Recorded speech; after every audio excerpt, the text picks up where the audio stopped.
โอ้ยเพื่อนที่เห็นอยู่นี่อันนั้นเพื่อนมาขี้ไต่เนาะหรือขี้กระบอง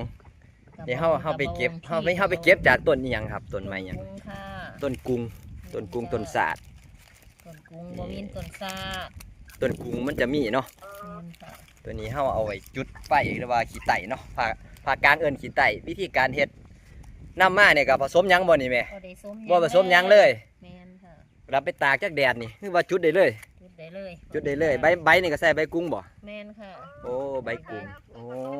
ใส่ใบมันค่ะใส่ใบมันเลยขายจังได้ตานี่อันซ้ำแขนนี่บ่ได้ขายค่ะเอาไปใส่อันนั้นถ้าเขาขายแม่บ่ฮู้คือการเอาไปเฮ็ดไปใส่ว่าซั่นโอ้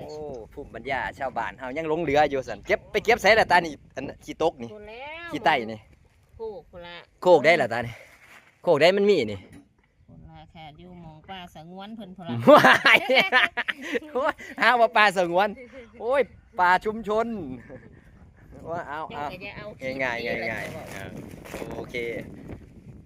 วิธีการเฮ็ดขี่ไต่หรือว่าขี่กระบองครับพี่น้อง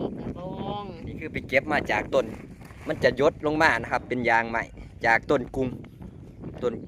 เนาะใบกุ้งครับจุดไฟนี่ดีคักเลยครับ